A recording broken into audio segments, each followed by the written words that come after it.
ಪರಿಚಯ ಮಾಡ್ತೀವಿ. ಶುರು ಮಾಡ್ತೀವಿ. ಎಲ್ಲರಿಗೂ ಸ್ವಾಗತ.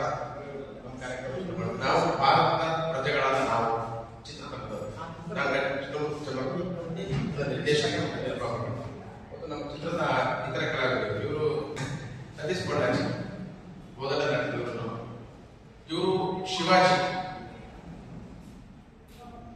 ಅವರು ಮಹಾದೇವ ಮೂರ್ತಿ. ಇವರು ನೆಲೆ ಗೋಪಾಲಕೃಷ್ಣ, ಇವರು ಪುಷ್ಪಲತಾ, ಇವರು ಸುಪ್ರೀತ್ ಕುಮಾರ್. ಇವರೆಲ್ಲರೂ ಆಲ್ಮೋಸ್ಟ್ ನೆಲೆ ಗೊತ್ತು. ನಾಟಕ, ರಂಗಭೂಮಿ ಎಲ್ಲ ಮೈಸೂರು ಕಲಾವಿದರು. ಎಲ್ಲ ಮೈಸೂರು ಕಲಾವಿದರು ನಿರ್ಮಿಸಿರ್ತಕ್ಕಂಥ ಒಂದು ಭಾರತದ ಪ್ರಜೆಗಳನ್ನು ಸಂವಿಧಾನದ ಆಶಯದ ಚಿತ್ರ ಇದೆ. ಅಂದ್ರೆ ಸಾಮಾಜಿಕ ಚಿತ್ರ, ಸಂವಿಧಾನದ ಆಶಯವನ್ನು ಇಟ್ಕೊಂಡು ಇಟ್ಕೊಂಡು ಮಾಡಿರುವ ಈ ವರ್ಷ ಅಂದ್ರೆ 2020-21 ಸಾಲಿನ ರಾಜ್ಯ ಪ್ರಶಸ್ತಿಗಳಿಗೆ ನಮ್ಮ ಚಿತ್ರಕ್ಕೆ ಸಾಮಾಜಿಕ ಕಳಕಳಿ ನೀಡುವ ಚಿತ್ರ ಪ್ರಶಸ್ತಿ, ವಿಶೇಷವಾದ ಪ್ರಶಸ್ತಿ. ಪ್ರಥಮ, ದ್ವಿತೀಯ, ತೃತೀಯ ಸಿನಿಮಾಗಳಾದ್ರೆ ನಮ್ಮದು ಸಾಮಾಜಿಕ ಕಳಕಳಿ ವಿಭಾಗದಲ್ಲಿ ಇರ್ತಕ್ಕಂಥ ಒಂದು ಏಕೈಕ ಚಿತ್ರ ನಮ್ಮ ಆಯ್ಕೆ ಆಗಿರ್ತಕ್ಕಂಥ. ಅಂದ್ರೆ ಇದರ ಕಂಟೆಂಟ್ ಸಮಾಜದ ಮೇಲೆ ಹೇಗೆ ತನ್ನ ಪರಿಣಾಮ ಬೀರುತ್ತದೆ ಕಾರಣಕ್ಕೋಸ್ಕರ ಆ ವಿಭಾಗದಲ್ಲಿ ಆಯ್ಕೆ ಮಾಡಿಕೊಟ್ಟಿದ್ದಾರೆ. ನಾವು ಉದ್ದೇಶ ಅದೇ ಸಮಾಜಕ್ಕೆ ಏನಾದರೂ ಒಂದು ಮೆಸೇಜ್ ದಾಟಿಸಬೇಕು ಸಿನಿಮಾ ಮುಖಾಂತರ. ಕಾರಣಕ್ಕೋಸ್ಕರ ಈ ಸಿನಿಮಾ ಮಾಡಿ ನಾವೆಲ್ಲ ಹೊಸಬರು ತಂಡ ಅಂದ್ರೆ ಸಿನಿಮಾಕ್ಕೆ ಹೊಸಬರ ನಾನೇ ಹೊಸವಾಗಿ ನೋಡ್ರೆ ಇವರೆಲ್ಲರೂ ಸಿನಿಮಾದಲ್ಲಿ ಆಲ್ರೆಡಿ ಇದ್ದವರು. ನಾನು ಪ್ರಸ್ತುತ ಕರ್ನಾಟಕ ರಾಜ್ಯ ಮುಕ್ತ ವಿಶ್ವವಿದ್ಯಾಲಯದ ಅಸಿಸ್ಟೆಂಟ್ ಪ್ರೊಫೆಸರ್ ಆಗಿದ್ದೀನಿ. ಅದಕ್ಕೆ ಹಿಂದೆ ನಾನು ಇದ್ದೆ ಆಂದೋಲನದಲ್ಲಿ ನಮ್ಮದೇ ಬೇರೆ ಬೇರೆ ಸಾಮಾಜಿಕ ಹೋರಾಟಗಳಲ್ಲಿ ಗೊತ್ತಿರುತ್ತೆ. ಸೊ ಈ ಹಿನ್ನೆಲೆಯಲ್ಲಿ ನಾವು ಈ ಸಿನಿಮಾ ಮಾಡ್ತೀವಿ. ನಮ್ಮ ಸಿನಿಮಾಕ್ಕೆ ಒಂದು ಗೌರವ ಸಿಕ್ಕಿದೆ ನಮಗೆ ಹಾಗಾಗಿ ನಮ್ಮ ಕಲಾವಿದರಿಗೆ ಇಂಟ್ರೊಡ್ಯೂಸ್ ಮಾಡಬೇಕಂತ ಮೈಸೂರು ಭಾಗ ಮತ್ತು ಚಾಮರಾಜನಗರ. ನಾನು ಬೇಸಿಕಲಿ ಚಾಮರಾಜನಗರ, ಹಾಗಾಗಿ ಮೈಸೂರು ಚಾಮರಾಜನಗರ ಭಾಗಕ್ಕೆ ಈ ಬಾರಿ ಸಿಕ್ಕಿರ್ತಕ್ಕಂಥ ಒಂದು ಪುರಸ್ಕಾರ ಭಾರತದ ಪ್ರಜೆಗಳಾದ ನಾವು ವಿಶೇಷ ಸಾಮಾಜಿಕ ಚಲನಚಿತ್ರ. ಅದಕ್ಕೋಸ್ಕರ ನಮ್ಮೆಲ್ಲ ಕಲಾವಿದರಿಂದ ಪತ್ರಕರ್ತರ ಜೊತೆ ಮೀಟ್ ಮಾಡ್ಕೊಳ್ಳೋಕ್ಕೋಸ್ಕರ ಇವತ್ತು ಈ ಪತ್ರಿಕೆ ಏರ್ಪಡಿಸಿದ್ವಿ. ನಾನು ಕಳೆದ ಈ ಅವಾರ್ಡ್ ಘೋಷಣೆ ಆದಾಗ ದುಬೈಲಿದ್ದೆ, ಬೇರೆ ಒಂದು ಅವಾರ್ಡ್ ಪ್ರೋಗ್ರಾಮ್ ಹೋಗಿ, ಹಂಗಾಗಿ ನಾನು ತಕ್ಷಣ ಮಾಡೋಕ್ಕಾಗಿಲ್ಲ. ಬೇರೆ ಬೇರೆಯವರು ಕಾರ್ಯಕ್ರಮ ಮಾಡಿದ್ರೆ ಬೇರೆ ಬೇರೆ ಸಿನಿಮಾಕ್ಕೆ ನಮ್ಮ ದೊಡ್ಡ ಬರೆಗಳ ಪ್ರಥಮ ಮೈಸೂರು. ಸೊ ಹಾಗಾಗಿ ಅವೆಲ್ಲ ಮಾಡಬೇಕು. ನಮ್ದು ಒಂದು ಪ್ರೆಸ್ ಮೀಟ್ ಮಾಡಿ ನಮ್ಮ ಪ್ರೆಸ್ಗೆ, ಯಾಕಂದ್ರೆ ನಾವು ಜಾಸ್ತಿ ಪ್ರಚಾರ ಮಾಡೋಕ್ಕಾಗಲಿಲ್ಲ. ಇದ್ದದ್ರಲ್ಲಿ ಚಿತ್ರದ ಆರಂಭದಿಂದಲೂ ಕೊನೆಯ ತನಕನೂ ನಮಗೆ ಪತ್ರಕರ್ತರು, ಮೈಸೂರಿನ ಪತ್ರಕರ್ತರು ಮಾತ್ರ ಏನೇನು ಪ್ರಚಾರ ಕೊಟ್ಟಿದ್ದಾರೆ ಅಷ್ಟು ಮಾತ್ರ ನಾವು ಸಿಕ್ಕಿರೋ, ಬೇರೆ ಯಾವ ಪ್ರಚಾರಗಳನ್ನು ಮಾಡೋಕ್ಕಾಗಿಲ್ಲ. ನಮ್ಮ ಸಣ್ಣ ಬಜೆಟ್. ಹಾಗಾಗಿ ಮತ್ತೆ ಅವಾರ್ಡ್ ಬಂದದ್ದು ಅಂತ ಹೇಳ್ಬೇಕು. ನಾವು ಲಾಂಚ್ ಮಾಡೋದು ಇಲ್ಲೇ ಮಾಡ್ತೀವಿ. ಸುಮ್ಮನೆ ಕಿತ್ತೂರು ಬಂದಿದ್ರು ಅವಾಗ ಖ್ಯಾತ ನಿರ್ದೇಶಕ, ಅವ್ರು ಬಂದು ನಮ್ಮ ಸಿನಿಮಾದ ಪೋಸ್ಟರ್ ಲಾಂಚ್ ಮಾಡೋದು. ಅವತ್ತು ನಾವು ಪತ್ರಿಕಾಗೋಷ್ಠಿ ಕಟ್ಟಿದ್ವಿ. ಮತ್ತೆ ಸಿನಿಮಾ ಹೋಗ್ತಿದ್ದು ನಾವು ಪತ್ರಿಕಾಗೋಷ್ಠಿ ಕಟ್ಟಿದ್ದೆ. ಈಗ ಸಿನಿಮಾಕ್ಕೆ ಪ್ರಶಸ್ತಿ ಬದಲಿಸಿದ್ರು ಈ ಪತ್ರಿಕಾಗೋಷ್ಠಿ. ಇದಕ್ಕೆ ಸಂಬಂಧಪಟ್ಟಂಗೆ ನಮ್ಮ ಎಲ್ಲ ಕಲಾವಿದರು ಇಂಟ್ರೊಡ್ಯೂಸ್ ಮಾಡಿಸಿದ್ವಿ. ಬೇರೆ ನಮಗೆ ಪ್ರಶ್ನೆಗಳಿದೆ ಕೇಳಿ ಅದ್ರ ಬಗ್ಗೆ ಮಾಡ್ತೀವಿ. ಸರ್, ತಾವು ಪ್ರೊಡ್ಯೂಸರ್ ಅಂಡ್ ಡೈರೆಕ್ಟರ್. ಹೌದು. ಪ್ರೊಡ್ಯೂಸರ್ ಸಮಾಜಕ್ಕೆ ಏನು ಸಂದೇಶ ಕೊಡುತ್ತೆ? ಭಾರತದ ಪ್ರಜೆಗಳಾದ ನಾವು, ಇದು ಸಂವಿಧಾನದ ಪೀಠಿಗೆ ಮೊದಲನೇ ಸಾಲು. ಭಾರತದ ಪ್ರಜೆಗಳಾದ ನಾವು ನಮ್ಮೆಲ್ಲ ದೇಶ ಜನಗಳಿಗೆ ಸಮಾನತೆ, ಸ್ವಾತಂತ್ರ್ಯ, ಭ್ರಾತೃತ್ವ ಎಲ್ಲವನ್ನೂ ಪ್ರಮಾಣ ಶಕ್ತ ಮಾಡ್ತೀವಿ. ನಾವು ಪೀಠಿಗೆ ನಮಗೆ 1950ರಿಂದ ಬಂದಂತೆ ಸಂವಿಧಾನ. ಈಗ ನಾವು ಶಕ್ತ ಮಾಡಿದ್ರು ನಿಜವಾದ ಜೀವನ ಹಂಗೆ ನಡ್ಕೊಂಡಿದ್ದೀವ ಒಂದು ರೀಚೆಕ್ ಮಾಡಬೇಕು. ಸಮಾಜವನ್ನು ನೋಡಿದ್ರೆ ನಿಜವಾಗ್ಲೂ ನಾವು ನಡ್ಕೊಂಡಿದ್ದೇವೆ. ಪ್ರತಿಯೊಬ್ಬರು ಸ್ವಾತಂತ್ರ್ಯ, ಸಮಾನತೆ ಮತ್ತು ಭ್ರಾತೃತ್ವ ಅಂತ ಕಾಣ್ತಾ ಇದ್ದೀವ. ಇಲ್ಲಿ ಈಕ್ವಾಲಿಟಿ ಇದೆಯಾ, ಜೆಂಡರ್ ಸೆನ್ಸಿಟಿವಿಟಿ ಇದೆಯಾ, ಆ ಥರದ್ದೆಲ್ಲ ನೋಡಿದ್ರೆ ನಿಜ ಜೀವನದಲ್ಲಿ ಅದು ಯಾವುದೂ ಇಲ್ಲ. ಜನ ಹೊರಡೆ ನಿಜ ಜೀವನದಲ್ಲಿ ನಮ್ಗೆ ಪ್ರತಿಯೊಬ್ಬರು ನಮ್ಮ ಜಾತಿ, ನಮ್ಮ ಧರ್ಮ, ನಮ್ಮ ಇದೇ ಹೆಚ್ಚಾಗಿಲ್ಲ ಅಂತ ಒಂದು ಹಿಪೋಕ್ರಸಿಯನ್ನ ಕೇಳೋದಕ್ಕೆ ಹೇಳಿದ್ದು. ಭಾರತದ ಪ್ರಜೆಗಳು ಅಂದ್ರಲ್ಲ, ಇಲ್ಲಿ ಸಂಘಟನೆಗೋಸ್ಕರ ಹೋರಾಟ ಇದು ಇದೆಯೋ ಅಥವಾ ಸಮುದಾಯಕ್ಕೋಸ್ಕರ? ಸಮುದಾಯಕ್ಕೆ ಇಡೀ ಭಾರತ ದೇಶದ ಪ್ರಜೆಗಳು ನಾವು ಹೇಗೆ ಇರಬೇಕು, ನಾವೇನು ಪ್ರಮಾಣ ಮಾಡ್ತಾ ಇದ್ದೀವಿ ಮತ್ತು ಹೇಗೆ ನಡ್ತಾ ಇದ್ದೀವಿ ಮತ್ತು ನಮ್ಮ ನಡವಳಿಕೆಗಳು ಯಾವ ರೂಪದಲ್ಲಿ ಇರಬೇಕು ಅನ್ನೋ ಒಂದು ಕಥಾ ಹಂತದ ಮುಖಾಂತರ ಹೇಳಿ ಯಾವುದೇ ಸಂಘರ್ಷ ಕಡೆ ಮಾಡಿದ್ರೆ ನಮ್ಮೊಳಗಡೆ ಒಂದು ಭ್ರಾತೃತ್ವವನ್ನು ನಾವು ಸ್ಥಾಪಿಸ್ಬೋದು, ನಮ್ಮೊಳಗಡೆ ಒಂದು ಸಮಾನತೆಯನ್ನು ಸ್ಥಾಪಿಸ್ಬೋದು. ಯಾಕಂದ್ರೆ ಸಂವಿಧಾನದಲ್ಲಿ ಎಲ್ಲರೂ ತಗೊಂಡು ಹಕ್ಕುಗಳನ್ನು ಕೊಡ ಮಾಡಿದೆ. ಆದ್ರೆ ಹಕ್ಕುಗಳನ್ನು ನಾವು ಜಾತಿಯ ಹೆಸರಲ್ಲಿ, ಧರ್ಮದ ಹೆಸರಲ್ಲಿ ಕಿತ್ಕೋತಾ ಇದ್ದೀವಿ. ಇನ್ನೊಬ್ಬರ ಸ್ವಾತಂತ್ರ್ಯವನ್ನು ಹರಣ ಮಾಡ್ತಾ ಇದ್ದೀವಿ. ಯಾವ ರೀತಿ ಹರಣ ಮಾಡ್ತೀವಿ ಅಂತ ಒಂದು ಗ್ರಾಮವನ್ನು ಇಟ್ಕೊಂಡು ಆ ಗ್ರಾಮವೇ ಭಾರತವಾಗಿ, ಆ ಗ್ರಾಮದಲ್ಲಿ ನಡೆಯುವಂತ ಕಥಾನಕಗಳು ಈ ಭಾರತ ಕಥಾನಕಗಳನ್ನು ಕಟ್ಕೊಳ್ಳೋದಕ್ಕೆ ಈ ಒಂದು ಸರಳವಾದ ಸಂವಿಧಾನದ ತಳಹದಿಯಲ್ಲಿ ಒಂದು ಈ ಚಿತ್ರನ ನಿರ್ಮಾಣ ಮಾಡಿ. ಸಂವಿಧಾನದ ನಾಟಕ ಕೃತಿ ನನ್ನದೇ ನಾಟಕ ಕೃತಿ ಮುಂದೆ ಪ್ರಕಟ ಆಗಿತ್ತು. ಆ ನಾಟಕ ಕೃತಿಯನ್ನು ಆಧರಿಸಿ ಎಷ್ಟು ಹಾಡುಗಳು ಸರ್? ಈ ಸಿನಿಮಾದಲ್ಲಿ 4 ಹಾಡುಗಳಿವೆ. 4 ಹೋರಾಟದ ಗೀತೆಗಳೇ. ಹಂಸದ ಸೋಮಶೇಖರ್ ಬರೆದಿರ್ತಕ್ಕಂಥ ಗೀತೆಗಳು, ಅದಕ್ಕೆ ಪೂರಕವಾಗುವಂತಹ ಗೀತೆಗಳನ್ನ ಎಲ್ಲಿ ಚಿತ್ರೀಕರಿಸಿದ್ರು? ಎಲ್ಲ ಮೈಸೂರು ಸುತ್ತಮುತ್ತ ಸಂಪೂರ್ಣ ಮೈಸೂರು ಸುಮಾರು ಎಷ್ಟು ಬಜೆಟ್?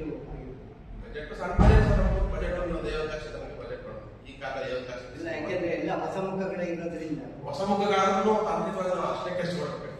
ಯಾಕೆ ಹಿರಿಯ ಕಲಾವಿದರನ್ನ ಯಾಕೆ ಹಾಕೊಂಡಿದ್ದಾರೆ? ಹಿರಿಯ ಕಲಾವಿದರಿಗೆ ಒಂದು ಇಮೇಜ್ ಪ್ರಾಬ್ಲಮ್ ಇರುತ್ತೆ. ಇಂಥ ಒಂದು ಆಫ್ ಬಿಟ್ ಸಿನಿಮಾಗಳಲ್ಲಿ ಹಿರಿಯ ಕಲಾವಿದರು ಕೆಲಸ. ಹಾಗಾಗಿ ನಾವು ಹಿರಿಯ ಕಲಾವಿದರನ್ನ ಅಪ್ರೋಚ್ ಮಾಡಿದ್ದೀವಿ. ಇಲ್ಲ ಅವ್ರು ಯಾರು ಅವ್ರಿಗೆ ಬಜೆಟ್ ಚೆನ್ನಾಗಿರಬೇಕು, ಅದು ಬೇರೆ ಬೇರೆ ನಿರೀಕ್ಷೆಗಳಿರ್ತವೆ. ಒಂದು ಸಾಮಾಜಿಕ ಕಥಾ ಅಂತ ಹೇಳ್ತಾ ಇದ್ದೀವಿ ಅಂದ್ರೆ ಅದಕ್ಕೆ ಅವ್ರಿಗೆ ಸ್ಕೋಪ್ ಇದೆಯಾ, ನನ್ನ ಪಾತ್ರಕ್ಕೆ ಫೈಟ್ಸ್ ಇದೆಯಾ, ರೊಮ್ಯಾನ್ಸ್ ಇದೆಯಾ, ಕಾಮಿಡಿ ಇದೆಯಾ, ಇದರದ್ದು ರಿಕ್ವೈರ್ಮೆಂಟ್ ಕೇಳ್ತಾರೆ. ಹಂಗಾಗಿ ಅವೆಲ್ಲ ರಿಕ್ವೈರ್ಮೆಂಟ್ ಕೊಡಕ್ಕಾಗಲ್ಲ. ಅದೆಲ್ಲ ಕೊಡೋದಕ್ಕೆ ಬೇರೆ ಬೇಕಾದ ಸಿನಿಮಾಗಳು ವರ್ಷಕ್ಕೆ 450 ಸಿನಿಮಾಗಳು ನಿರ್ಮಾಣ ಆಗ್ತವೆ. ಅಂತ ಸಿನಿಮಾಗಳನ್ನ ನಾವು ಮಾಡೋದಾದ್ರೆ ಅವರಲ್ಲೂ ನಾವು ಆಗ್ಬೇಕಾಗತ್ತೆ. ನೋಡಿ, ತಮಿಳು ಸಿನಿಮಾಗಳು, ಮಲಯಾಳಂ ಸಿನಿಮಾಗಳ ಬಗ್ಗೆ ಪ್ರಾಯೋಗಿಕ ಸಿನಿಮಾಗಳು ಬರ್ತಾ ಇದ್ದೇವೆ. ಪ್ರಾಯೋಗಿಕ ಸಿನಿಮಾಗಳೇ ಮೇನ್ ಸ್ಟ್ರೀಮ್ ಸಿನಿಮಾಗಳು ಆಗ್ತಾ ಇದೆ ತಮಿಳಲ್ಲಿ. ನಾವು ಜಾತಿಯನ್ನ, ಧರ್ಮವನ್ನ ಅಥವಾ ಇಲ್ಲಿರ್ತಕ್ಕಂಥ ಅಸಮಾನತೆಗಳನ್ನ ಅಡ್ರೆಸ್ ಮಾಡ್ತಾರೆ ಸಿನಿಮಾ ಮುಖಾಂತರ. ಸೊ ಅಂತ ಸಿನಿಮಾಗಳು ಬರಬೇಕು, ಕನ್ನಡದಲ್ಲಿ ಬರಲ್ಲ. ಹಾಗೆ ಈಗ ಇದೆಲ್ಲ ನಾವು ಸೋಷಿಯಲ್ ಮೀಡಿಯಾದಲ್ಲಿ ನೋಡ್ತಿದ್ವಿ. ಎಲ್ಲರೂ ಬರೀತಿರ್ತಾರೆ ಕನ್ನಡದವ್ರು ತಾಕತ್ತಿಲ್ಲ, ಕನ್ನಡದವ್ರು ಕಲೆ ಇಲ್ಲ, ಕನ್ನಡದವ್ರು ಮಿಗಳಿಲ್ಲ ಅಂತ ಬರೀತಿರ್ತಾರೆ, ಓದ್ತಿರ್ತೀವಿ ನಾವು. ಸೊ ನಾವು ಇದೇ ತರ ಟೀಕೆ ಮಾಡ್ಕೊಂಡು ಕೂತಿರಮ್ಮ ಅಥವಾ ನಾವೇ ಏನಾದ್ರು ಪ್ರಯತ್ನ ಮಾಡೋಣ ಅಂತ ಮಾಡ್ತೀವಿ. ನಾವು ಬರೀ ಟೀಕೆ ಮಾಡೋಲ್ಲ, ನಾವು ಮಾಡಕ್ ಸಾಧ್ಯ ಇದೆ ಅಂತ ತೋರಿಸೋದಕ್ಕೋಸ್ಕರ. ಆದ್ರೆ ಹೀಗೆ ನಿರೀಕ್ಷೆ ಮಾಡುವ ಬಹುತೇಕರು ಯಾರು ಸಿನಿಮಾ ಬಂದಾಗ ನೋಡಲ್ಲ ಅಥವಾ ಸಿನಿಮಾ ಬಂತು ಅಂತ ಅಪ್ರಿಷಿಯೇಟ್ ಮಾಡಲ್ಲ ಅಂತ ಒಂದು ಕೊರತೆ ಕನ್ನಡ ಚಿತ್ರರಂಗದಲ್ಲಿದೆ. ಹಿಂಗಾಗಿ ಕನ್ನಡ ಚಿತ್ರರಂಗದಲ್ಲಿ ನಿಜವಾಗ್ಲೂ ಪ್ರತಿಭಾವಂತರ ಸಿನಿಮಾಗಳಿಗೆ ಒಂದು ಒಳ್ಳೆ ಕಂಟೆಂಟ್ ಇರ್ತಕ್ಕಂಥ ಸಿನಿಮಾಗಳಿಗೆ ಇವತ್ತು ಬೆಲೆ ಸಿಗ್ತಾ ಇದೆ. ರಿಲೀಸ್ ಮಾಡಿದ್ದೇನೆ ನಾನು. ಇನ್ಫ್ಯಾಕ್ಟ್ ಸಿನಿಮಾ ತಲೆಮೇಲೆ ಬೇಕಾಗುತ್ತೆ. ರಿಲೀಸ್ ಮಾಡೋದಕ್ಕೆ ಬೇರೆದೇ ಒಂದು ಲೋಕ ಇದೆ. ಅಲ್ಲಿ ಪ್ರತಿ ಥಿಯೇಟರ್ಗಳನ್ನು ಕೊಂಡ್ಕೋಬೇಕು. ಪ್ರತಿ ಥಿಯೇಟರ್ ಕೊಂಡ್ಕೊಳ್ಳುವಾಗ ಒಬ್ಬರೇ ಒಬ್ಬ ಡಿಸ್ಟ್ರಿಬ್ಯೂಟರ್ ಇಡೀ ಚಿತ್ರರಂಗದ ಚಿತ್ರಮಂದಿರಗಳಿರ್ತವೆ. ಒಬ್ಬರೇ ಡಿಸ್ಟ್ರಿಬ್ಯೂಟರ್ 2-3 ಜನ ಕಾಂಟ್ಯಾಕ್ಟ್ ಮಾಡ್ಕೊಂಡು ತಗೊಂಡಿರ್ತಾರೆ. ಅವ್ರು ಬೇರಿರ್ತಾರೆ, ಅವ್ರ ಅಪ್ರೋಚ್ ಮಾಡ್ಬೇಕು. ಅವರು ಬೇರೆ ಬೇರೆ ದೊಡ್ಡ ದೊಡ್ಡ ಸ್ಟಾರ್ ಚಿತ್ರಗಳಿಗೆ ಬುಕ್ ಆಗಬೇಕು. ಅದಲ್ಲದೆ ನಾವು ಅವಸರಕ್ಕೆ ಮಾಡಬೇಕಾದ್ರೆ ನೀವು ಬಾಡಿಗೆ ಕಟ್ಟಬೇಕು. ಏನು ಎಷ್ಟು ಕಟ್ಟೋ ಈಗ ಒಂದು ದೊಡ್ಡ ಕಾಂತಾರ ಎಷ್ಟು ಬಾಡಿಗೆ ಕಟ್ಟೋ ಅಷ್ಟೇ ನಾನು ಬಾಡಿಗೆ ಕಟ್ಟಬೇಕು ಥಿಯೇಟರ್. ಮೊದಲ ತರ ಅಷ್ಟೇ ತಗೊಂಡು ಹಾಕಿ ಬಂದು ಕೊಡೋದಲ್ಲ ಇದು ಪದ್ಧತಿ ಇದೆ. ಬಾಡಿಗೆ ಕಟ್ಟಿ ತಗೊಳ್ಳಿ ಥಿಯೇಟರ್, ಎಷ್ಟು ದಿನ ಬೇಕಾದ್ರೂ ಓಡಿಸ್ಕೊಳ್ಳಿ, ಬಂದು ನೀವೇ ತಗೊಳ್ಳಿ ಥಿಯೇಟರ್. ದೊಡ್ಡ ದೊಡ್ಡ ಸಿನಿಮಾಗಳು ಇಷ್ಟ ಬಂದು ಟಿಕೆಟ್ ರೇಟ್ ಮಾಡ್ತಾರೆ, 1000 ರೂಪಾಯಿ ಆಗ್ತಾರೆ, 800 ರೂಪಾಯಿ ಆಗ್ತಾರೆ ಮಾಡ್ತಾರೆ. ಅವ್ರು ಹಾಕಿ ಪರಿಸ್ಥಿತಿ. ಬಟ್ ನಮಗೆ ಬಹಳ ಕಷ್ಟ ಇದೆ ಇಲ್ಲಿ. ಏನಂದ್ರೆ ನಮ್ಮ ದೊಡ್ಡ ಸ್ಟಾರ್ಗಳಾಗಿರ್ಬೋದು ಯಾರಾದ್ರೂ ಅವರು ಸಪೋರ್ಟ್ ಮಾಡೋದು ಚಿತ್ರಗಳನ್ನ ಅಥವಾ ಹೊಸಬರನ್ನ ಅಥವಾ ಕಂಟೆಂಟ್ ಓರಿಯೆಂಟೆಡ್ ಚಿತ್ರಗಳನ್ನ ಸಪೋರ್ಟ್ ಮಾಡುವಂತ ಮನಸ್ಥಿತಿ ಕನ್ನಡ ಚಿತ್ರರಂಗದ ಅನೇಕ ನಟರುಗಳಿಗೆ ತಂತ್ರಜ್ಞರಿಗಿಲ್ಲ. ಅದೇ ತಮಿಳುನಾಡಿದೆ. ನಾನು ಗಮನಿಸಿದ್ದೆ, ನಾನೊಬ್ಬ ಚಿತ್ರಕರ್ಮಿಯಾಗಿ ತಮಿಳುನಾಡಿನಲ್ಲಿ ಒಂದು ಸಿನಿಮಾ ಬರ್ತಾಗಿದೆ. ಇಷ್ಟೇ ಸಣ್ಣ ಬಜೆಟ್ ಸಿನಿಮಾ ದೊಡ್ಡ ದೊಡ್ಡ ಸ್ಟಾರ್ಗಳು ಬಂದ್ಬಿಟ್ಟು ಅದ್ರ ಬಗ್ಗೆ ಮಾತಾಡ್ತಾರೆ, ತುಂಬಾ ಚೆನ್ನಾಗಿದೆ. ಅವಾಗ ಆ ಸ್ಟಾರ್ ಫ್ಯಾನ್ಸ್ ಸಿನಿಮಾ ನೋಡ್ತಾರೆ ಅಂತ ಒಂದು ಕಲ್ಚರ್ ಡೆವಲಪ್ ಮಾಡಿದ್ರೆ. ಹಾಗಾಗಿ ಅಲ್ಲಿ ಒಂದು ನೋಡುವ ವರ್ಗ ಸೃಷ್ಟಿಯಾಗಿದೆ. ಅಲ್ಲಿ ದೊಡ್ಡ ಸಿನಿಮಾ ಓಡೋದಷ್ಟೇ ಸಣ್ಣ ಸಿನಿಮಾ ಓಡುದು. ಸರ್, ಈಗ ರಾಜ್ಯ ಪ್ರಶಸ್ತಿ ಕೊಡ್ತೀವಿ ಅಂತ ಹೇಳ್ತಾರೆ. ಗಾಂಧಿನಗರದಲ್ಲಿ ಥಿಯೇಟರ್ಗಳ ಅಭಾವಗಳು ಕಮ್ಮಿ ಇದೆ. ಇವತ್ತಿದೆಲ್ಲ ಮಾಲ್ಗಳಾಗ್ತಾ ಇದೆ. ಥಿಯೇಟರ್ಗಳ ಜನಗಳು ಹೋಗೋದು ಸಂಖ್ಯೆ ಕಮ್ಮಿ ಆಗಿದೆ. ಯಾವ ನಿರೀಕ್ಷೆ ಆಧಾರ ಇಟ್ಕೊಂಡು ಈ ಚಿತ್ರನ ತಾವು ನಿರ್ಮಾಣ? ಸರ್, ಖಂಡಿತವಾಗ್ಲೂ ಚಿತ್ರ ನೋಡೋದ್ರ ಸಂಖ್ಯೆ ಕಡಿಮೆ ಆಗಿಲ್ಲ. ನೋಡಿ, ದೊಡ್ಡ ದೊಡ್ಡ ಸಿನಿಮಾಗಳು ಬಂದಾಗ ಜನ ಕಿಕ್ಕಿದು ಹೋಗ್ತಾರೆ. ಥಿಯೇಟರ್ ಟಿಕೆಟ್ ಸಿಗಲ್ಲ. ಅಷ್ಟು ಜನ ಚಿತ್ರ ನೋಡುವಂತ ಮನಸ್ಥಿತಿ ಇರುವಾಗ ಇವತ್ತು ಚಿತ್ರಕರ್ಮಿಗಳು ಜಾಸ್ತಿ ಆಗಿದೆ. ತುಂಬಾ ಜಾಸ್ತಿ ಆಗಿದೆ. ಅವರಿಗೆ ಅಭಿರುಚಿಗಳಲ್ಲಿ ತಕ್ಕಂತ ಸಿನಿಮಾಗಳು ಕೊಡ್ತಾ ಇಲ್ಲ ಅಷ್ಟೇ. ಎಲ್ಲ ಅಭಿರುಚಿ ಇತ್ತು ಆಗಿನ ಕಥಾ ಇದರಲ್ಲಿ. ಸಾಹಿತ್ಯ ಇರ್ಬೋದು, ತ್ರಿವೇಣಿ ಇರ್ಬೋದು, ಅನೇಕ ಕಾದಂಬರಿಗಳ ಚಿತ್ರಗಳು ಪ್ರವೇಶ ಆಗ್ತು. ಆಮೇಲೆ ಒಡಿಮಗ ಅಂತ ಬಂದು ಇವರೇ ದುಡ್ಡು ಕೊಟ್ಟು ಥಿಯೇಟರ್ನಲ್ಲಿ 25 ದಿವಸ 50 ದಿವಸ ಓಡೋ ಪರಿಸ್ಥಿತಿನೂ ಇವತ್ತಿನ ದಿವಸ ಇದೆ. ಬಾಡಿಗೆ ಕಟ್ಟಿಕೊಂಡು ನಂದು ಒಂದು 25 ದಿವಸ ಓಡ್ಬೇಕಪ್ಪ ಅನ್ನೋ ಭಾವನೆಯಲ್ಲೂ ಇವತ್ತಿನ ಚಲನಚಿತ್ರ ನಟನಗಳಲ್ಲಿ ಭಾವನೆ ಇದೆ. ಯಾವ ಇದು ಧೈರ್ಯ?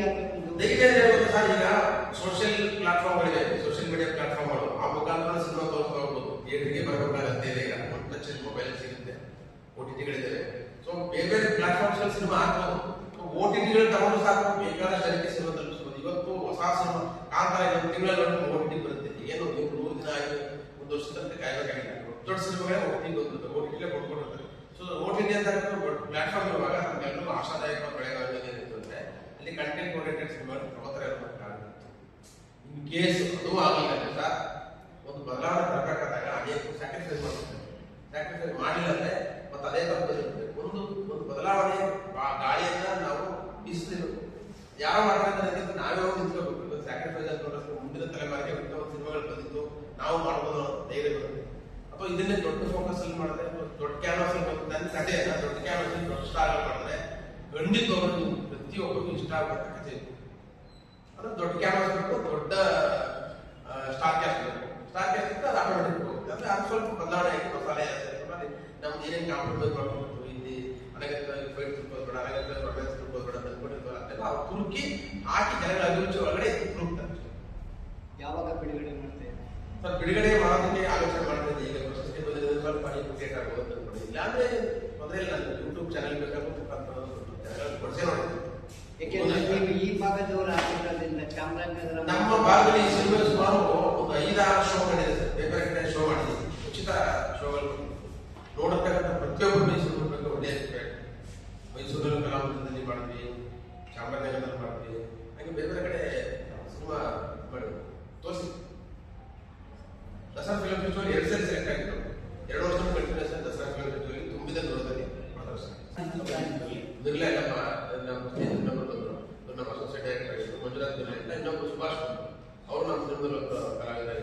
ಹೋರಾಟ ಪಿಕ್ಚರ್ ತುಂಬಾ ಹೋರಾಟಗಾರ ಮಾಡಿದ್ದಾರೆ. ಇನ್ನೊಂದು ಪಾಪ ಮಲ್ಲೇಶ್ವರಿ ಸಿನಿಮಾದಲ್ಲಿ ಮಾಡಿದ್ದಾರೆ, ಕಾಳಿಯಾಡ ರಾಘವಾರ್ಕಲ್ ಮಾಡಿಸಿದ್ದೀನಿ, ಆಮೇಲೆ ಗುಬ್ಬಿಗೂಡು ರಮೇಶ್ವರಿ ಸಿನಿಮಾದಲ್ಲಿ ಮಾಡಿದ್ದಾರೆ, ಆಮೇಲೆ ಈಗ ಹೈಯರ್ ಎಜುಕೇಶನ್ ಮಿನಿಸ್ಟರ್ ಕೌನ್ಸಿಲ್ ಅಂತ ವೈಸ್ ಚೇರ್ಮನ್ ನಿರಂಜನ ಅವರು ಅದರಲ್ಲಿ ಆಕ್ಟ್ ಮಾಡಿದ್ದಾರೆ. ಅಂದ್ರೆ ಇದೊಂದು ಆಶಯ ಚೆನ್ನಾಗಿದೆ ಕಾರಣಕ್ಕೋಸ್ಕರ ಸಿನಿಮಾದಲ್ಲಿ ಬೇಕಾದ ಬಿ ಸುರೇಶ್ ಅವರು ವಿಶೇಷವಾಗಿ ರಾಷ್ಟ್ರ ಪ್ರಶಸ್ತಿ ವಿಜೇತ ನಿರ್ದೇಶಕರು, ಅವರು ಮುಖ್ಯವಾದ ಪಾತ್ರದಲ್ಲಿ ಮಾಡಿದ್ದಾರೆ. ಸೊ ಈಗ ಎಲ್ಲ ದೊಡ್ಡ ದೊಡ್ಡ ಒಬ್ಬೊಬ್ಬರು ಒಂದು ಪಾಲು ವಹಿಸುವಿಕೆ ಭಾಗವಹಿಸುವಿಕೆ ಸಿನಿಮಾದಲ್ಲಿದೆ. ನಮ್ದು ಇಲ್ಲಿರ್ತಕ್ಕಂಥ ಕಲಾವಿದರು ಎಲ್ಲರೂ ನುರಿತ ಕಲಾವಿದರು, ಸಿನಿಮಾ ನೋಡೋದು ಗೊತ್ತಾಗುತ್ತೆ, ಅದ್ಭುತವಾಗಿ ನಡೆಸಿದ್ದಾರೆ ಪ್ರತಿಯೊಬ್ಬರು. ಇದೆಲ್ಲವನ್ನು ಒಟ್ಟಾರೆ ಓಡಿನೇ ಪ್ರಶಸ್ತಿ ಕಮಿಟಿ ಆಯ್ಕೆ ಮಾಡೋದು. ಸೊ ಹಾಗಾಗಿ ಎಲ್ಲ ಅವರ ಒಂದು ಒಗ್ಗಟ್ಟಿನ ಶ್ರಮದಿಂದ ಸಿನಿಮಾಕ್ಕೆ ಒಳ್ಳೆಯ ಹೆಸರು, ಸಿನಿಮಾಕ್ಕೂ ಚೆನ್ನಾಗಿದೆ, ಸಿನಿಮಾ ತೋರಿಸೋದೇನಿದೆ ಅದೇ ಕಾಯ್ದೆ.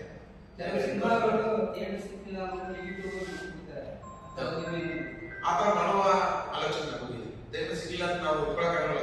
ಸೊ ಯಾವುದೋ ಮುಖಾಂತರ ಜನಗಳಿಗೆ ಹೋಗ್ಬೇಕು. ನಮ್ಮ ಹೆಂಗಾರು ಮಾಡಿ ನಾಟಕ ನೋಡಿಸ್ಬಿಟ್ಟು ಬದಲಾವಣೆ ಮಾಡೋದು. ಮುಂದಿನ ಸಿನಿಮಾ ಏನಾದ್ರು ಪ್ಲಾನ್ ಇದೆ ಸರ್. ಮುಂದಿನ ಸಿನಿಮಾನು ಪ್ಲಾನ್, ಒಂದು ಬಾಬಾ ಸಾಹೇಬ್ ಜೀವನ ಚರಿತ್ರೆ ಕುರಿತು ಸಿನಿಮಾ ಮಾಡೋದು. ಮುಖ್ಯಮಂತ್ರಿಗಳು ಬಾಬಾ ಸಾಹೇಬ್ ಬಗ್ಗೆ ಸರ್ಕಾರ ಸಹಾಯ ಮಾಡುತ್ತೆ ಅಂತ ಹೇಳಿಕೆ ಕೊಟ್ಟರು. ಆ ಹೇಳಿಕೆ ಕೊಟ್ಟ ಹಿನ್ನೆಲೆಯಲ್ಲಿ ಸಿನಿಮಾ ಮಾಡ್ತಿಲ್ಲ.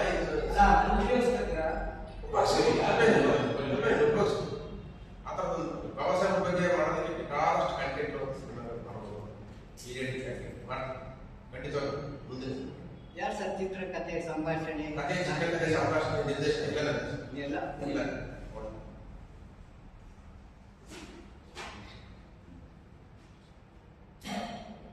ನಾಯಕ ನಟಿ ಎಲ್ಲಿವರು? ನಾಯಕ ನಟಿ ಬೆಂಗಳೂರವರೇ.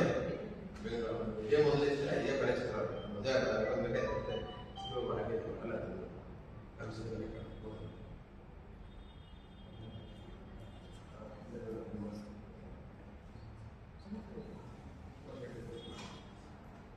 ಆದ್ಮೇಲೆ ಮೊದಲದಾಗಿ ಸಾಮಾಜಿಕ ಹೋರಾಟವನ್ನು ಹೊಂದವರು ಡಾಕ್ಟರ್ ಕೃಷ್ಣಮೂರ್ತಿ.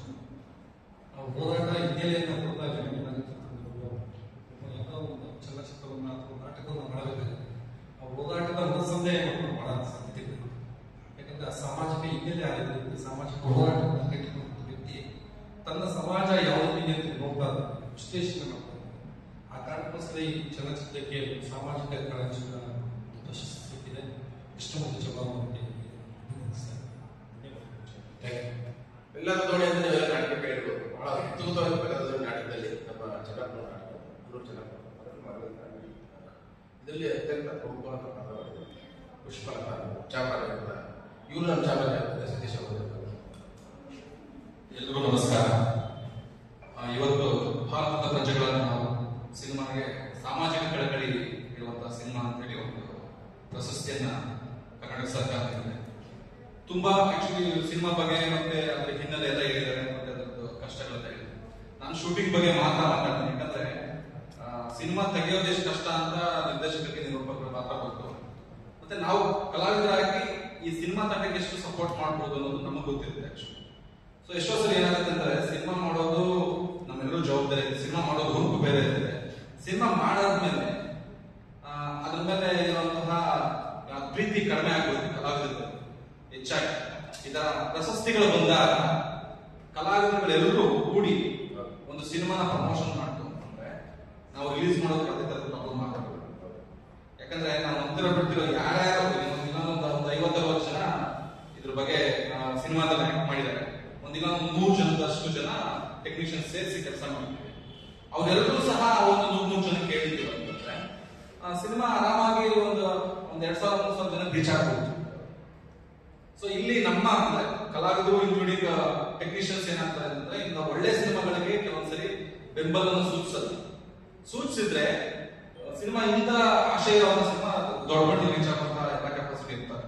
ದೊಡ್ಡ ಹೀರೋ ಇಲ್ಲ, ದೊಡ್ಡ ಇನ್ನಾರೋ ಇಲ್ಲ ಕಲಾವಿದಕ್ಕಿಂತ ಸಣ್ಣ ಸಿನಿಮಾಗಳು ಹೆಚ್ಚು ರೀಚ್ ಆಗೋದಕ್ಕೆ ಯಾರೋ ಒಬ್ಬರು ಬೆಂತಟ್ಬೇಕಾಗುತ್ತೆ. ಅದು ಈ ತರದ ಸಿನಿಮಾಗಳಿಗೆ ಕಡಿಮೆ ಆಗಿರೋದ್ರಿಂದ ಸಿನಿಮಾ ರೀಚ್ ಆಗಿಲ್ಲ. ಈ ತರ ಸರ್ಕಾರ ಏನಾದ್ರು ಈ ತರ ಗೌರವಿಸಿ ಪುರಸ್ಕಾರ ನೀಡಿದ್ರೆ ದಯವಿಟ್ಟು ಇಂಥ ಸಿನಿಮಾಗಳು ಹೆಚ್ಚು ಸಿನಿಮಾಗಳು ಹೊರಗಡೆ ಬರ್ತವೆ. ಸೊ ಈ ಒಂದು ಸಿನಿಮಾದಲ್ಲಿ ಒಂದು ಪ್ರಮುಖ ಪಾತ್ರವನ್ನು ನಿರ್ವಹಿಸಲಿಕ್ಕೆ ಅವಕಾಶ ಮಾಡಿಕೊಡುತ್ತ ಚಂದನ್ ಸರ್ ಇರ್ಬೋದು ಮತ್ತೆ ಎಲ್ಲ ಚಿತ್ರತಂಡಕ್ಕೆ ನಾನು ನಮಸ್ಕಾರ, ನಾನು ಶಿವಾಜಿ.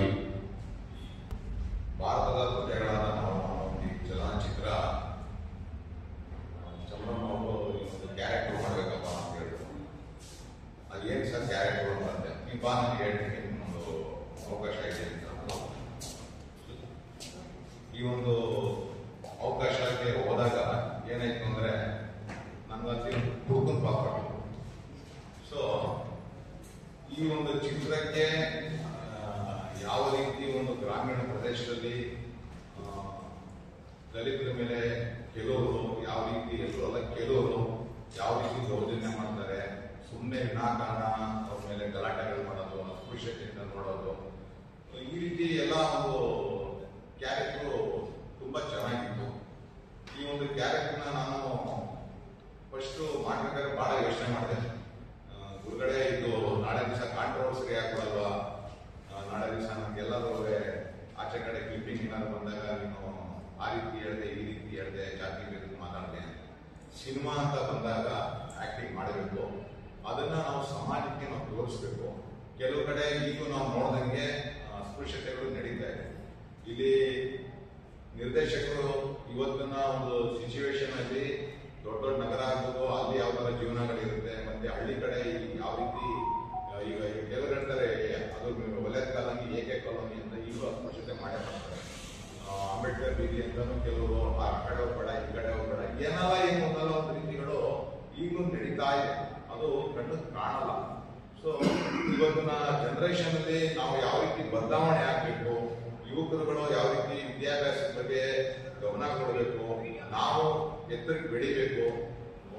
ನಮ್ಗೆ ಬಾಬಾ ಸಾಹೇಬ್ ಅಂಬೇಡ್ಕರ್ ಅವರು ಕೊಟ್ಟಿರ್ತಕ್ಕಂಥ ಒಂದು ಸಂವಿಧಾನವನ್ನ ನಾವು ಯಾವ ರೀತಿ ಉಪಯೋಗಿಸ್ಕೋಬೇಕು, ಎಲ್ಲಾ ವರ್ಗದವ್ರನ್ನ ನಾವು ಯಾವ ರೀತಿ ಚೆನ್ನಾಗಿ ನೋಡ್ಕೋಬೇಕು ಅನ್ನೋ ಒಂದು ವಿಷಯವನ್ನ ಈ ಚಿತ್ರದ ಮೂಲಕ ಇಲ್ಲಿ ಹೀರೋಗಳು ಇದ್ದಾರೆ, ವಿಲನ್ಗಳು ಇದ್ದೀವಿ, ಅಲ್ಲಿಗೆ ತಕ್ಕಂತೆ ಏನು ಗ್ರಾಮೀಣ ಪ್ರದೇಶದಲ್ಲಿ ಯಾರ್ಯಾರು ಮುಖಂಡರುಗಳು ಇರಬೇಕು, ಏನೇನು ಆಗುವುಗಳು ಇದೆ ಅದನ್ನೆಲ್ಲ ತುಂಬಾ ಅಚ್ಚುಕಟ್ಟಾಗಿ ಎಣ್ಣಿ ಇದನ್ನ ಒಂದು ಚಲನಚಿತ್ರವನ್ನ ಬಹಳ ಕಷ್ಟಪಟ್ಟು ಆಚೆ ತಂದಿದ್ದಾರೆ. ಈ ಚಿತ್ರವನ್ನ ನಾವು ನೋಡಿದಾಗ ಈ ಚಿತ್ರದಲ್ಲಿ ನಮಗೆ ಅವಕಾಶ ಮಾಡಿಕೊಟ್ಟಂತಹ, ಹಾಗೇನೆ ಈ ಚಲನಚಿತ್ರಕ್ಕೆ ರಾಜ್ಯ ಪ್ರಶಸ್ತಿಗೆ ಆಯ್ಕೆ ಮಾಡಿ ರಾಜ್ಯ ಪ್ರಶಸ್ತಿ ಕೊಟ್ಟಂತಹ ಎಲ್ರಿಗೂ ನಾನು ಒಬ್ಬ ಕಲಾವಿದನಾಗಿ ಧನ್ಯವಾದಗಳನ್ನ ತಿಳಿಸ್ತೇನೆ. ಮತ್ತೆ ಹಾಗೇನೆ ಈ ಒಂದು ಕಾರ್ಯಕ್ರಮಕ್ಕೆ, ಈ ಒಂದು ಪತ್ರಿಕಾಗೋಷ್ಠಿಯಲ್ಲಿ ನಾವುಗಳೆಲ್ಲ ಬಂದಿದ್ದೀರಾ. ಯಾವುದೇ ಒಂದು ನಾವು ಮೈಸೂರು ಭಾಗದವರು ಈ ಒಂದು ಚಲನಚಿತ್ರ ಈಗ ಎಲ್ಲಾ ಐಫೈ ಸ್ಟಾರ್ ಕಾಸ್ಟ್ಗಳದ್ದು ಆಟೋಮೆಟಿಕ್ ಆಗಿ ಪಬ್ಲಿಸಿಟಿ ಆಗಿರುತ್ತೆ. ನಿಮ್ಮ ಮಾಧ್ಯಮಗಳ ಮೂಲಕ ಒಂದು ರಾಜ್ಯ ಪ್ರಶಸ್ತಿ ಬಂದಿದೆ ಒಂದು ಚಲನಚಿತ್ರ ಅಂದ್ರೆ ಅದು ಬಾಬಾ ಸಾಹೇಬ್ ಅಂಬೇಡ್ಕರ್ ಇದು ಪ್ರೊಡಕ್ಷನ್ ಬಂದು ಜೈ ಭೀಮ್ ಪ್ರೊಡಕ್ಷನ್ ಅಂತ. ಈ ಒಂದು ಪ್ರೊಡಕ್ಷನ್ ಇಂದ ಒಂದು ಸಿನಿಮಾ ಬಂದು ಈಗ ಎಲ್ಲರೂ ಪ್ರಯತ್ನ ಪಡ್ತಾರೆ, ಎಲ್ಲರಿಗೂ ರಾಜ್ಯ ಪ್ರಶಸ್ತಿಗಳು ಸಿಗೋದಿಲ್ಲ, 100,000 ಪಿಕ್ಚರ್ ಮಾಡೋದು ಸಿಗೋಲ್ಲ. ನಮ್ಮ ಒಂದು ಸಿನಿಮಾಗೆ ಸಿಕ್ಕಿದೆ ಅಂದ್ರೆ ಇದ್ರಲ್ಲಿ ಏನೋ ಒಂದು ವಿಷಯ ಇದೆ ಅಂತ ತಾವುಗಳು ಮಾಧ್ಯಮದ ಮೂಲಕ 4 ಜನಕ್ಕೆ ನೀವು ತಿಳಿಸಿದ್ರೆ, ಈ ಒಂದು ಚಲನಚಿತ್ರವನ್ನ ನಾವು ಥಿಯೇಟರ್ ಅಲ್ಲಿ ಹಾಕಿದಾಗ ಇದು ಮಾಧ್ಯಮದಲ್ಲಿ ಇದ್ರ ಬಗ್ಗೆ ವರದಿ ಮಾಡಿದ್ರು, ಇದರಲ್ಲಿ ಒಂದು ಲೇಖನ ಮಾಡಿದ್ರು, ಇದ್ರಲ್ಲಿ ಏನೋ ವಿಶೇಷತೆ ಇದೆ ಅಂತ ಜನ ಸಪೋರ್ಟ್ ಮಾಡ್ತಾರೆ. ಈ ತರದ ಇನ್ನೂ 10 ಪ್ರತಿಭೆಗಳಿಗೆ ಬೆಳೆಯಕ್ಕೆ ಅವಕಾಶ ಆಗುತ್ತೆ. ನಿರ್ದೇಶಕ ನಿರ್ಮಾಪಕರಿಗೂ ಕೂಡ ಇನ್ನೊಂದು 2 ಸಿನಿಮಾ ಸಮಾಜದ ಬಗ್ಗೆ, ಪರಿಸರದ ಬಗ್ಗೆ ಯಾವುದೇ ರೀತಿ ಒಂದು ಒಳ್ಳೆಯ ಸಿನಿಮಾ ತೆಗೆಯಕ್ಕೆ ಅವಕಾಶ ಆಗುತ್ತೆ ಅಂತ ಈ ಮಾಧ್ಯಮದ ಮೂಲಕ ನಾನು ನಿಮ್ಮಲ್ಲಿ ಮನವಿ ಮಾಡ್ಕೊಳ್ತೀನಿ. ಜೈ ಹಿಂದ್.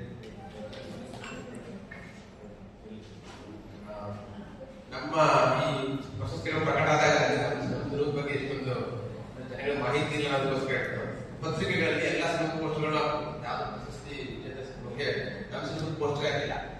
ಆಮೇಲೆ ನಮ್ಮ ಸಿನಿಮಾ ಬಗ್ಗೆ ಸುಮಾರು ಪತ್ರಿಕೆಗಳ ಮಾಹಿತಿನೂ ಆಗಿಲ್ಲ. ಅಂದ್ರೆ ನಮ್ಮ ಸಿನಿಮಾ ಆತರ ಒಂದು ದೊಡ್ಡ ಮಟ್ಟದ ಪ್ರಚಾರ ತಗೊಂಡಿಲ್ಲ ಕಾರಣಕ್ಕೋಸ್ಕರ ಅದೆಲ್ಲ ಆಗ್ತದೆ. ಬಟ್ ನಾನು ಪತ್ರಕರ್ತರಲ್ಲಿ ಕೇಳ್ಕೊಳ್ಳೋದಂದ್ರೆ ಇಂಥ ಕಂಟೆಂಟ್ ಸಿನಿಮಾಗಳನ್ನ ಸಪೋರ್ಟ್ ಮಾಡ್ಕೊಂಡೆ. ನಿಮ್ ಜೊತೆ ನಾವು ಕನ್ನಡವನ್ನ ಬೆಳೆಸಿದಾಗ ಬಂದು ಈ ಸಮಾಜಕ್ಕೆ ನಮ್ಮದೇ ಆದ ಕೊಡುಗೆ ಕೊಟ್ಟಿದ್ದೀವಿ. ಇವತ್ತು ನಮ್ಮ ಬಡಿ ಬಡಿ ಕಥೆಗಳ ಸಂದರ್ಭದಲ್ಲಿ ನಾವು ಸಾಫ್ಟ್ ಆಗಿ ಹೇಗೆ ಸಮಾಜವನ್ನು ಬದಲಾಯಿಸಬೇಕು ಅನ್ನೋದ್ರ ಬಗ್ಗೆ ಕಥೆ ಮಾಡಿದ್ವಿ. ಸೊ ಹಾಗಾಗಿ ಅಂತ ಕಥೆಗಳಿಗೆ ಮೊದಲು ನಮ್ಗೆ ಪ್ರಚಾರ ಸಿಕ್ಕಿದ್ರೆ ಆ ಪ್ರಚಾರ ಅನೇಕರಿಗೆ ಇನ್ಸ್ಟಿಗೇಟ್ ಆದ್ರೆ ಅದು ಇನ್ಸ್ಪಿರೇಷನ್ ಆಗ್ಬೋದು. ಸಾಮಾನ್ಯವಾಗಿ ಪ್ರಶಸ್ತಿ ಬರುವಂತ ಸಿನಿಮಾಗಳನ್ನ ಥಿಯೇಟರ್ಗಳಲ್ಲಿ ರಿಲೀಸ್ ಮಾಡಕ್ಕೆ ಬಿಡೋದಿಲ್ಲ. ಸಾಮಾನ್ಯವಾಗಿ ಎಲ್ಲ ಈಗ ಸೋಷಿಯಲ್ ಮೀಡಿಯಾದಲ್ಲಿ ಇದರಲ್ಲಿ ನೋಡಿ ಆ ಮಟ್ಟದಲ್ಲಿ ಪ್ರಶಸ್ತಿ ಬರುತ್ತೆ. ಉದಾಹರಣೆಗೆ ಹೇಳಿದ್ರೆ ಗೌರವಕ್ಕೆ ರಂಗೇಗೌಡ ಮತ್ತೆ ವಿಶ್ವಪ್ರಸಿದ್ಧಿ ಮತ್ತೆ ಜೈ ಭೀಮ್ ಫಿಲ್ಮ್ ಥಿಯೇಟರ್ ರಿಲೀಸ್ ಆಗಿಯೇ ಬಿಡಲಿಲ್ಲ, ಇದುವರೆಗೂ ಬೇಕಿಲ್ಲ. ಆದ್ರೂ ಸೋಷಿಯಲ್ ಮೀಡಿಯಾಗಳಲ್ಲಿ ಇಂಟರ್ನ್ಯಾಷನಲ್ ಪ್ರಶಸ್ತಿ ಆತರ ಯಾಕೆ ಮಾಡ್ತಾರೆ ಅಂತ ಇಲ್ಲ. ಅದು ಆತರ ಒಂದು ಸ್ಟಿಗ್ಮಾ ಇದೆ. ಕೆಲವು ಸಿನಿಮಾಗಳನ್ನ ಬಿಡುಗಡೆ ಮಾಡುವುದಿದೆ, ಸಿನಿಮಾದ ಒಳ್ಳೆ ಜಾತಿ ಇದೆ, ನಿರ್ದೇಶಕ ಯಾಕೆ ಅಷ್ಟು, ನಿರ್ಮಾಪಕ ಯಾಕೆ ನೋಡುವಂತ ಅತ್ಯಂತ ಸಣ್ಣತನ ಇದೆ ಈ ದೇಶದ ಅನೇಕರಲ್ಲಿ ಇನ್ನೂ ಆಸಕ್ತಿ ಸುದ್ದಿ ಎಲ್ಲಾ ಕ್ಷೇತ್ರದಲ್ಲೂ ಜಾತಿ ಮತ್ತು ಭೇದ ತೊಡಗ್ತಾ ಇದೆ. ಮತ್ತು ಜಾತಿ ಆಧಾರಿತವಾಗಿ ಅವಕಾಶಗಳು ಕೊಡಬೇಕಾದ್ರೆ ಬೇಡ. ತಮಿಳುನಾಡಿನ ಯಾವುದೇ ಸಿನಿಮಾ ತಮಿಳುನಾಡಿನ ಸ್ಥಳದಲ್ಲಿ ಜೈವಿಕ ಫಿಲ್ಮ್ ಇಲ್ಲ. ಅದು ಆಲ್ರೆಡಿ ಒರಿಜಿನಲ್ ತುಂಬಾ ಚೆನ್ನಾಗಿ ಓಡಿಸಿ.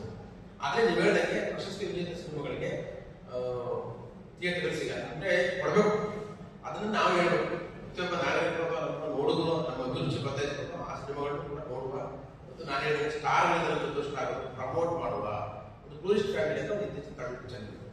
ತುಂಬಾ ಸಾಧಾರಣ ಬಜೆಟ್ ಸಿನಿಮಾ, ಸಾಧಾರಣ ಕಥೆ, ಬೈಕ್ಸ್ ಇಲ್ಲ, ಏನಂದ್ರೆ ಏನು ಕಾಮಿಡಿ ಏನೂ ಇಲ್ಲ. ಒಂದು ಫ್ಯಾಮಿಲಿ, ಟೂರಿಸ್ಟ್ ಫ್ಯಾಮಿಲಿ.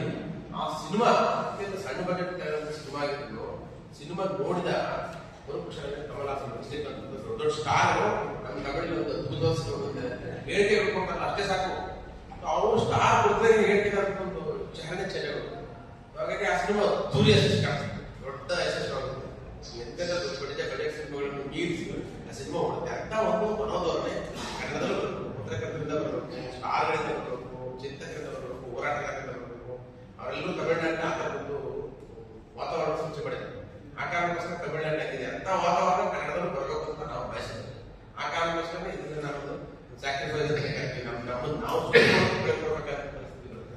ನಾಳೆ ಇದನ್ನು ಸುಗಮವಾದಂತ ಆದಾಯ ಚಿತ್ರಗಳು ಒಂದು ಕಾಲಕ್ಕೆ ಮಲಯಾಳದಲ್ಲಿ ಬರೀ ಬ್ಲೂ ಫಿಲಮ್ ತರ ಸಿನಿಮಾಗಳು ಮಲಯಾಳ ಚಿತ್ರರಂಗ ಇಡೀ ದೇಶವನ್ನು ನೋಡುವಂತ ಅದ್ಭುತವಾದಂತ ಕಂಟೆಂಟ್ ಸಿನಿಮಾಗಳು, ಹಲವಾರು ಚಿತ್ರಗಳು ಅಂತ ಮಲಯಾಳ ಚಿತ್ರರಂಗ ಇಡೀ ಭಾರತೀಯ ಚಿತ್ರರಂಗದಲ್ಲಿ ಅದ್ಭುತವಾದ ಸ್ಥಾನವನ್ನು ಗಳಿಸಿದೆ ಅಂದರೆ ಅಲ್ಲಿ ಇಂಥದ್ದೇ ಒಂದು ಬದಲಾವಣೆ ಬಿಡುಗಡೆ ಶುರುವಾಯಿತು. ಕನ್ನಡ ಚಿತ್ರರಂಗವನ್ನು ಬದಲಾವಣೆ ಬಿಡುಗಡೆ ಮುಖಾಂತರ ನಾವು ಒಂದು ವಸ್ತುಗಳನ್ನು ತರಬೇಕಾಗಿದೆ. ಅದೇ ನಮ್ಮ ಉದ್ದೇಶ. ನಮಗೆ ಪ್ರೇಮ ಬೋಧನೆ ನಮ್ಮ ಚಿತ್ರದಲ್ಲಿ ಬೇಕಾದಷ್ಟು ಸಹಾಯ ಮಾಡಿದ್ರು, ಪ್ರೊಡಕ್ಷನ್ ಸಹಾಯ ಮಾಡಿದ್ರು ಮತ್ತು ಅವರು ಒಂದು ಚಿತ್ರದ ಭಾಗ ಆಗಿದ್ದಾರೆ. ಅವರು ಕೂಡ ಪ್ರೇಮ ಬೋಧಿ ಕ್ವಶನ್ಸ್ ಇದ್ರೆ ಕೇಳಿ.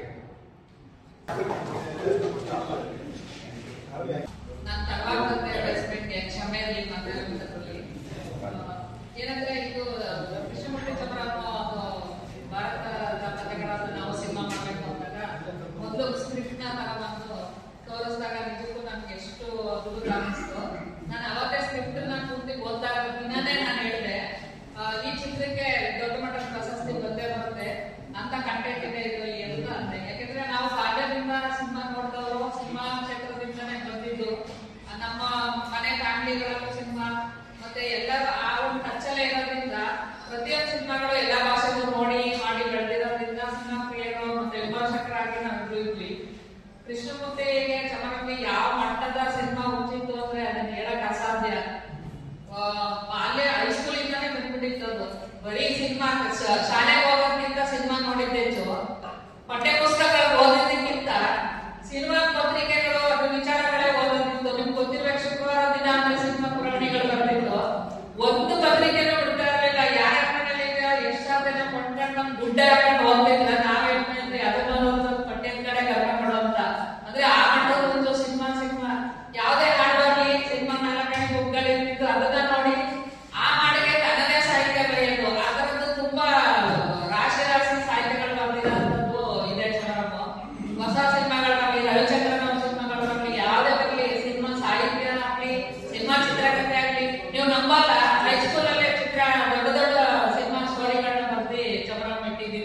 ನಾವೆಲ್ಲ ಶಾಕ್ ಹೋದೆ ಸತ್ತೆ ಇಷ್ಟು ಬೇಗ ಇಂತ ಬಂದಿವೆ ಅಂತ ನೋಡಿ ತುಂಬಾ ಬೆರಗಾಯ್ತಾ ಇದ್ವಿ ನಾವು.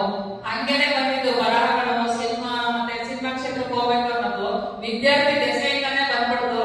ಕಾಲೇಜಲ್ಲಿ ಕೂಡ ಇದ್ದಾಗ್ಲೂ ಡಿಗ್ರಿ ಮಾಡುವಾಗ್ಲೂ ಡೈರೆಕ್ಷನ್ ಕೋರ್ಸ್ ಅಂತ ಹೋಗಿತ್ತು.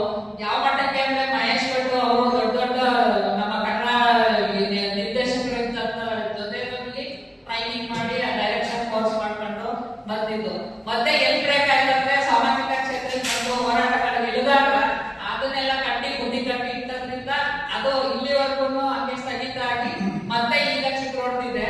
ಚಮರ ಮುಂಚೆಯಿಂದನೂ ಅಷ್ಟೇ ಸಾಮಾಜಿಕ ಕಳಕಳಿ ಚಿತ್ರ ಮಾಡಬೇಕು ನಾವು. ಮತ್ತೆ ತಮಿಳ್ನಾಡಲ್ಲಿ ಹೇಗೆ ಟ್ರೆಂಡ್ ಇದೆಯೋ ಹಾಗೆ ಹೊಸ ಹೊಸ ಟ್ರೆಂಡ್ ಹೊಸ ಹೊಸದನ್ನ ಹಾಕೊಂಡು ನಾವು ಅದ್ಭುತವಾದ ಮೆಸೇಜ್ ಕೊಡ್ಬೇಕು ಅನ್ನೋದು ಈ ಸಮಾಜದಲ್ಲಿ ನಡೀತಾ ಇರೋದಂತ ಒಂದು ಮೇಲು ಕೀಳು ತಾರತಮ್ಯಗಳ ವಿರುದ್ಧನೇ ಆ ಬರಹಗಳಾಗ್ಲಿ ಏನೇ ಆಗ್ಲಿ ಎಲ್ಲವೂ ಅದರ ಕಡೆಯಿಂದನೇ ಬದುಕು ಮತ್ತೆ ಬರಹ ಮತ್ತೆ ಆಲೋಚನೆಗಳು ಎಲ್ಲವೂ ಆ ದಿಕ್ಕಲ್ಲೇ ಇರೋದ್ರಿಂದ. ಮತ್ತೆ ಇನ್ನೊಂದೇನಂದ್ರೆ ಭಾರತದ ಕಥೆಗಳಾದ ನಾವುನಲ್ಲಿ ಈಗ ಎಲ್ಲರೂ ಏನ್ ಮಾತಾಡಿರ್ತಾರೆ ನಾನು ಲೇಟ್ ಬಂದೆ ಅಲ್ಲಿ ಈ ಸಮಾಜದ ಒಂದು ಶೋಷಣೆ ಅದು ಮೇಲು ಕೀಳು ತಾರತಮ್ಯ. ಮತ್ತೆ ನಾವು ಯಾವಾಗಲೂ ಮಾತಾಡ್ತಾ ಇರ್ತೀವಿ ಯಾಕೆ ವಿದ್ಯಾವಂತರಾದವರು ಸಂವಿಧಾನದ ಒಂದು ಚೌಕಟ್ಟಿನಲ್ಲೇ ಯಾಕಿರಲ್ಲ, ಇಂಥ ಒಂದು ಭವ್ಯವಾದ ಸಂವಿಧಾನ ಇದ್ರೂ ಕೂಡ ಇಷ್ಟು ಯಾಕೆ ಇವರು ಅದನ್ನ ಮೀರಿ ನಡ್ಕೊಂತಾರೆ ಅನ್ನೋದು ಎಲ್ಲರ ಪ್ರಶ್ನೆ.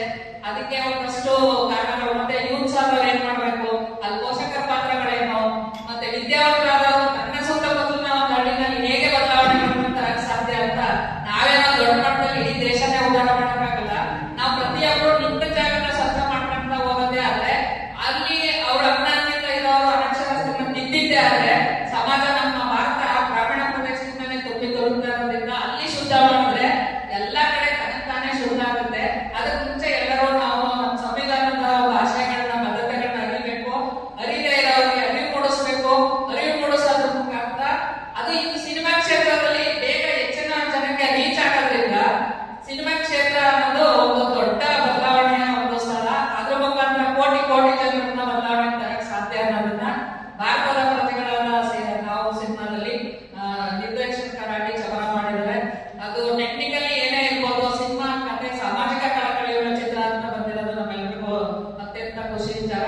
ಮತ್ತೆ ಮೈಸೂರು ಭಾಗದಲ್ಲಿ ಚಮರಕಂಡ ಇದಾಗಿ ಈ ಭಾಗಕ್ಕೆ ಒಂದು ರಾಜ್ಯ ಪ್ರಶಸ್ತಿ ತಂದ್ಕೊಟ್ಟಿರೋದ್ರಿಂದ ನಾನು ಅಭಿನಂದನೆ ಸಲ್ಲಿಸ್ತೀನಿ. ಮತ್ತೆ ಆ ಚಿತ್ರದಲ್ಲಿ ನಾನು ಕೂಡ ಪೋಷಕರ ಪಾತ್ರವನ್ನ ನಿರ್ವಹಿಸಿದ್ದೀನಿ. ಅದು ಕೂಡ ನನಗೆ ಹೆಮ್ಮೆ ವಿಚಾರ. ನೀವು ದಯವಿಟ್ಟು ಎಲ್ಲರೂ ಮಾಧ್ಯಮ ಮಿತ್ರರಲ್ಲಿ ಏನಂದ್ರೆ ನೀವು ಮನ್ಸು ಮಾಡಿದ್ರೆ ಯಾವ್ದು ಎಲ್ಲಿವರೆಗೆ ಬೇಕಾದ್ರೆ ಎತ್ಕೊಂಡು ಹೋಗೋ ಶಕ್ತಿ ಇರೋದು ನಿಮ್ಗೆ. ಯಾಕೆಂದ್ರೆ ಸತ್ಯಗಳನ್ನ ಬರೆಯಂತವ್ರು ನೀವು. ನಿಮ್ಮಿಂದ ಏನು ಸಾಧ್ಯ ಆಗುತ್ತೆ ಅನ್ನೋದನ್ನ ಈಗಾಗಲೇ ಮಾಡಿ ತೋರಿಸಿದ್ದೀರ. ಪ್ರತಿ ಕ್ಷಣನೂ ನಾವು ನೋಡ್ತಾನೆ ಇರ್ತೀವಿ. ಹಾಗಾಗಿ ನಿಮ್ಮೆಲ್ಲರೂ ಸಹಕಾರಕ್ಕೆ ಈ ಚಿತ್ರದ ಯಶಸ್ಸಿಗೆ ನೀವು ಮುಖ್ಯ ಕಾರಣರಾಗ್ತೀರಿ ಅಂತ, ಮತ್ತೆ ಅದನ್ನ ಎಲ್ಲಿಗೆ ಎತ್ಕೊಂಡು ಹೋಗ್ಬೇಕು ಅಂತ ನಿಮ್ಮದೇ ಜವಾಬ್ದಾರಿ ಅಂತ ನಿಮ್ಮಲ್ಲಿ ವಿನಂತಿ ಮಾಡ್ತಾ ಪ್ರೇಮ ಬೋಧೆ ಅಂತ. ಆಮೇಲೆ ನಮ್ಮ ಸಿನಿಮಾ ರಿಲೀಸ್ ಆದ್ಮೇಲೆ ಕಳೆದ 1-2 ವರ್ಷದಲ್ಲಿ ಸುಮಾರು 35 ಅಂತಾರಾಷ್ಟ್ರೀಯ ಮತ್ತು ರಾಷ್ಟ್ರೀಯ ಚಲನಚಿತ್ರೋತ್ಸವಗಳು ಭಾಗವಹಿಸಿದ್ದೇನೆ ಅಂತ ಮೆನ್ಷನ್ ಮಾಡಿ 35 ಚಲನಚಿತ್ರೋತ್ಸವಗಳಲ್ಲೂ ಎಲ್ಲಾ ವಿಭಾಗಕ್ಕೂ ಪ್ರಶಸ್ತಿ ಇದೆ. ಅತ್ಯುತ್ತಮ ಕಲಾಕಾರ ಇದೆ, ಹುಡುಗರು ಕಲಾಕಾರ ಇದೆ, ಅತ್ಯುತ್ತಮ ಕಲಾಕಾರ ರೂಪ ಇದೆ. ಪ್ರಮುಖ ಪಾತ್ರದಲ್ಲಿ ಬಟ್ಟಿ ಒಲಿವೇರ ಅಂತ ನಿಮ್ಮ ತುಂಬಾ ಧಾರಾವಾಹಿಗಳಲ್ಲಿ ಬೆಳೆಸಿದ ಬಟ್ಟೆ ಅಂತ ಹೆಸರು. ಬಟ್ಟಿ ಒಲಿವೇರ ಅವರು ಹೀರೋಗೆ ಸಮಾನಾಂತರವಾದ ಪಾತ್ರದಲ್ಲಿ ಪಡಿತಾರೆ. ಅವರಿಗೆ ಪೋಷಕ ಪಾತ್ರ ಇದೆ. ನಮ್ಮಲ್ಲಿ ಪುಷ್ಪರು ಬಂದಿದೆ. ಅತ್ಯುತ್ತಮ ನಿರ್ದೇಶನ, ಅತ್ಯುತ್ತಮ ಸಂಭಾಷಣೆ, ಅತ್ಯುತ್ತಮ ಚಿತ್ರಕಥೆ, ಅತ್ಯುತ್ತಮ ಕಥೆ, ಅತ್ಯುತ್ತಮ ಚಿತ್ರ ಮೈಸೂರು ಇಂಟರ್ನ್ಯಾಷನಲ್ ಫಿಲ್ಮ್ ಫೆಸ್ಟಿವಲ್ ನಡೆದಾಗ ನಮ್ಮ ಸಿನಿಮಾಗೆ ಓವರ್ ಆಲ್ ಆಗಿ ಇಂಟರ್ನ್ಯಾಷನಲ್ ಅನೇಕ ದೇಶದ ಸಿನಿಮಾಗಳ ನಡುವೆ ಕೂಡ ಬೆಸ್ಟ್ ರೀಜನಲ್ ಫಿಲ್ಮ್ ಅವಾರ್ಡ್ ಅಂತದ್ದೆಲ್ಲ ತುಂಬಾ ಬಂದಿತ್ತು. ಅದೆಲ್ಲ ಪ್ಲಸ್ ಪಾಯಿಂಟ್ ಆಗಿ ನಮಗೆ ರಾಜ್ಯ ಪ್ರಶಸ್ತಿ ಇಷ್ಟು ಮಾಡಿ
Thank you.